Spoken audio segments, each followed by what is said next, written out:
Welcome to my podcast. Today's episode, Beyond the Bootstrap, How Indie Hackers Actually Make Money.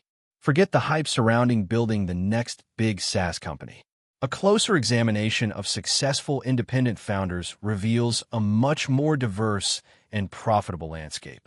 Many are prioritizing profitability and personal freedom over rapid scaling, and their income streams reflect this shift. Today's episode delves into the often overlooked, yet lucrative, methods indie hackers are employing to generate income, moving beyond a sole reliance on a software-as-a-service product. For years, the conventional approach was to build something entirely new from the ground up. However, a growing number of indie hackers are finding success through a different route, acquiring existing, small, and profitable projects. This isn't about quickly flipping websites for a profit. It's about securing established revenue streams with the potential for modest growth. These micro-acquisitions, projects typically generating a few hundred to a few $1,000s each month, offer a faster path to income compared to starting from scratch. The benefits are numerous. First, the initial product-market fit is already confirmed. Second, the acquisition cost is often significantly lower than the expense of building a comparable product. And third, there's potential for optimization, streamlining processes, enhancing marketing efforts, or adding new features to boost revenue. Platforms like Flippa and MicroAcquire facilitate these transactions, making it easier than ever to locate and acquire small businesses. This approach aligns perfectly with the core indie hacker values of control and independence, allowing founders to immediately own and manage a cash-flowing asset.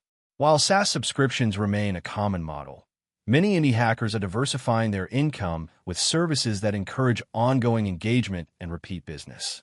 This often means moving beyond one-time purchases or simple monthly subscriptions to create what are known as sticky services. Consider, for example, offering a specialized application programming interface or API integration. A developer might create a plugin that connects a popular e-commerce platform, such as Shopify, to a niche marketing automation tool.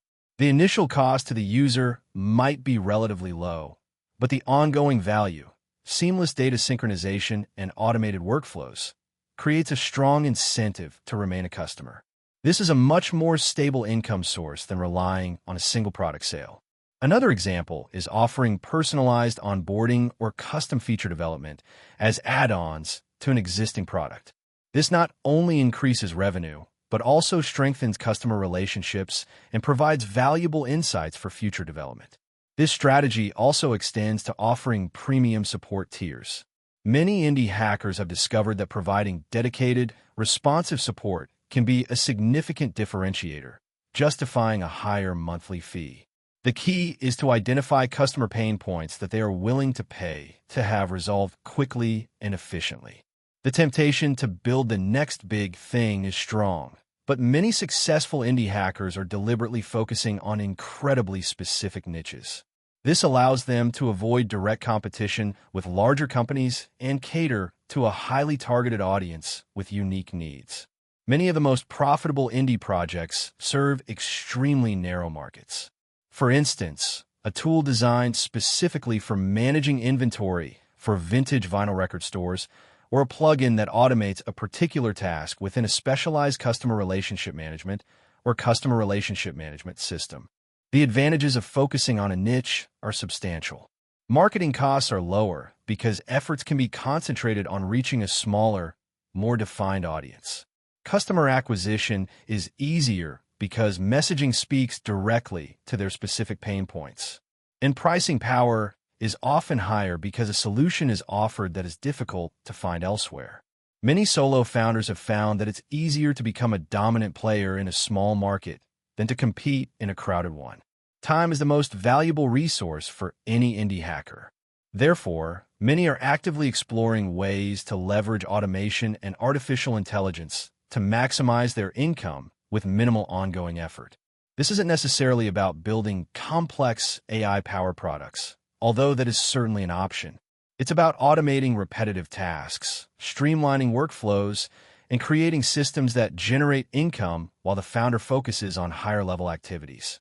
For example, A developer might create a script that automatically scrapes data from a public API and formats it into a report, which is then delivered to subscribers via email. Or they might use a no-code automation tool like Zapier or Make to connect different services and automate customer onboarding. More recently, the rise of large language models, or LLMs, has opened up new possibilities for automation. Indie hackers are using LLMs to generate content, answer customer support questions, and even write code. The ability to automate these tasks frees up valuable time to focus on product development, marketing, and strategic initiatives. Tools like Alma allow for local LLM inference, reducing reliance on expensive cloud services and offering increased privacy. Relying on a single product or service can be risky. Customers may cancel their subscriptions if their needs change or if a competitor emerges. A more resilient strategy is to bundle multiple offerings together, creating a comprehensive solution that addresses a wider range of customer needs. This could involve combining a SaaS subscription with access to a private community forum, personalized support, and exclusive training materials. Or it could involve offering a suite of complementary tools that work seamlessly together. The key is to create a package that provides significant value and makes it difficult for customers to switch to a competitor. Bundling also increases the lifetime value of each customer, as they are more likely to remain subscribed for a longer period. This is particularly important for indie hackers who are focused on long-term sustainability rather than rapid growth. This strategy also allows for tiered pricing, catering to different customer segments and maximizing revenue potential. Don't limit your thinking to just build a SaaS. Brainstorm at least 5 potential revenue streams beyond traditional subscriptions. Consider micro-acquisitions, bundled services, niche products, and opportunities to leverage automation and AI. Then, spend a week validating one of those ideas, talking to potential customers, researching the market, and sketching out a basic plan. The path to indie hacking success isn't always linear. It's about finding the right combination of skills, resources, and opportunities to create a sustainable and fulfilling business. Thanks for listening to my podcast.